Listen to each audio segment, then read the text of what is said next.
Well, everyone, it's time for us to go and take a look at the iPhone 6s Plus and compare it against the iPhone 6 Plus and see which specific iPhone you should go and pick up in 2023.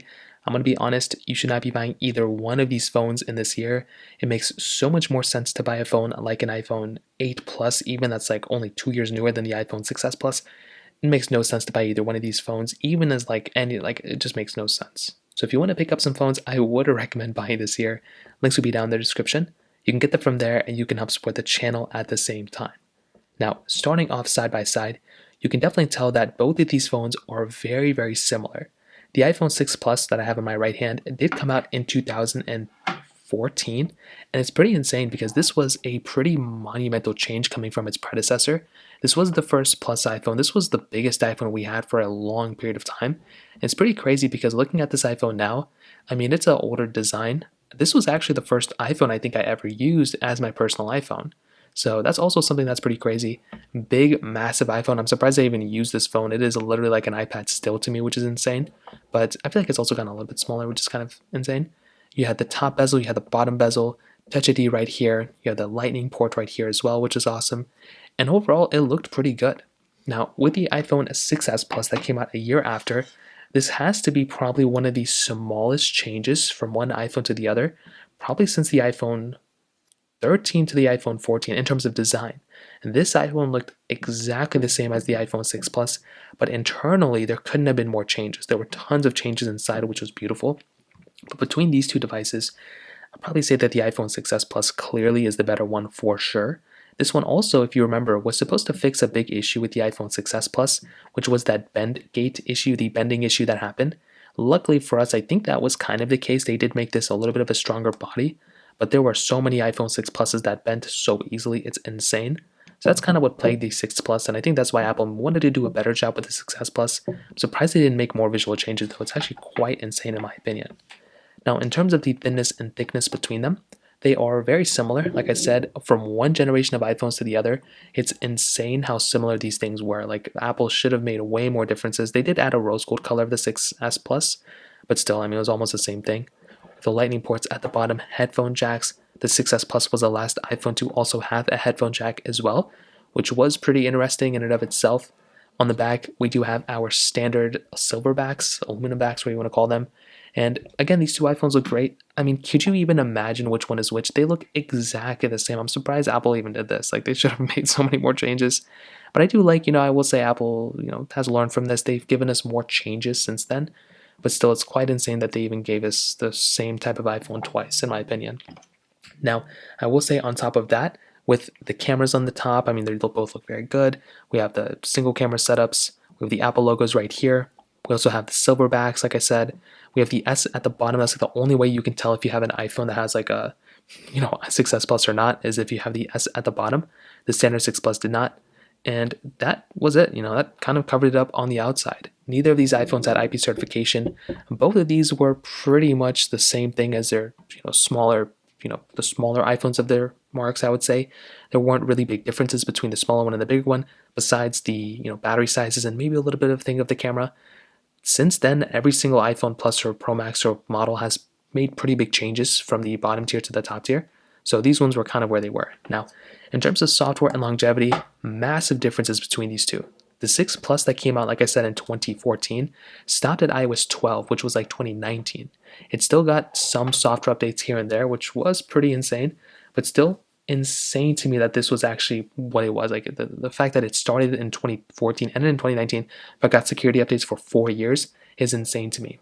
Now, with the 6S Plus, like I said, although this iPhone literally came out in 2015, only a year after the 6 Plus, it lasted so many years longer. This one's still getting security updates, but it ended off in 2022, technically speaking. So this iPhone lasted much longer than the iPhone 6S Plus, which is insane to me. So now let's go and do a speed comparison between these two. The iPhone 6 Plus had that Apple A8 chip with 1 GB of RAM. The iPhone 6S Plus had that Apple A9 chip with 2 GB of RAM, twice the amount of RAM. This is the first iPhone to bring 2 gigs of RAM as well. So let's go and see which one's the faster one between both. Okay, there we go. Hopping all the apps in the background. The 6S Plus is on the right. The 6 Plus is on the left. Phone calls 3, 2, 1. Okay, already a massive difference. Music 3, 2, 1. I guess their apps are so different between them. It's like not even funny. Let's go on about this one. Their app store is 321. Now I don't know if they're both connected to Wi-Fi. So this one is not. This one is not either. I don't even know. It doesn't look like it's connected to Wi-Fi. Okay, let's go on top of these two.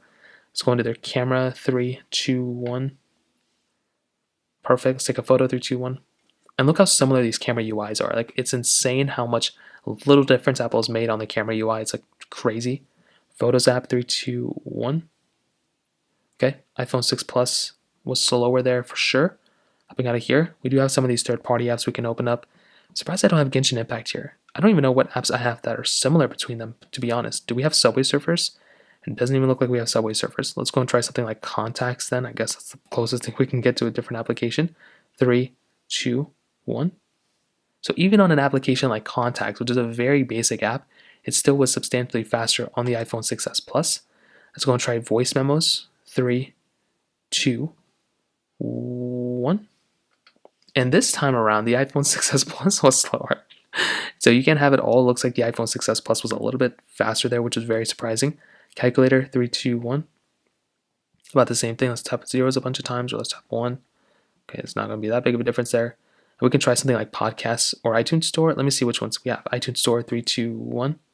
So they're both not on Wi-Fi, so that's kind of a wash anyway. So from the few applications I'm able to test, I guess I didn't have a ton of them available.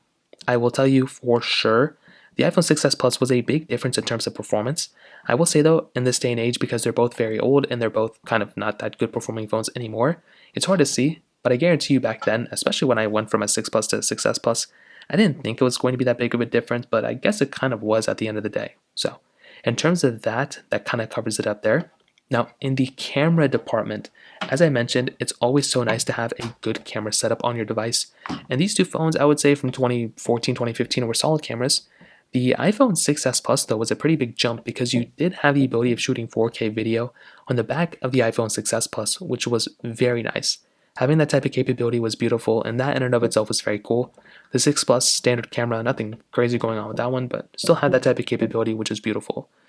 Now with the iPhone like the iPhone 6 Plus, this camera is definitely not a camera I would recommend people to buy anymore. As I mentioned, it's a very, very basic camera. Like this thing is going to be giving you a very average type of sensor capability for a 2014 flagship. But I'm sure back in 2014, 2015, this thing was pretty good. Again, you have to remember like these phones, like they aged much faster, especially with these single lenses. They just didn't really do as great of a job, I think, as they could have. And that kind of shows. I feel like Apple did a very small difference between the 5S and the 6 camera, but that's why they kind of had to improve it with the iPhone 6s Plus. They had to go through and make this camera that much better, and this really was a good camera. 12 megapixel sensor. It also had 4K video on the back, which was super cool.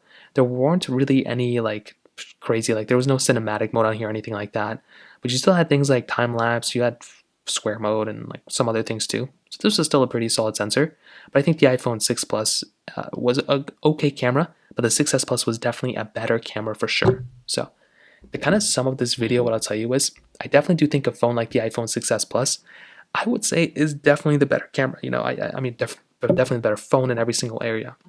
It was faster, performed better build quality, kind of like with the non-bending issue. It was the last iPhone to have a headphone jack, Touch ID 2 on the front as well, which was awesome.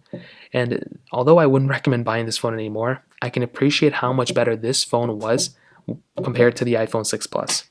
I still look at a phone like the 6 Plus and I still think this phone was good. I owe a lot to this phone. It was the first iPhone I kind of ever owned too, as a personal iPhone. But I don't know, I probably wouldn't recommend buying either one of these phones in any capacity anymore. Stick with an iPhone 8 Plus or newer and you should be good to go. So that pretty much covers it up. If you have any other thoughts or questions, let me know in the comment section below. Hit the like button, that would mean so much, but definitely hit that subscribe button. More importantly than everything else, I love every single one of you guys. Hopefully I'll catch you guys in the next video.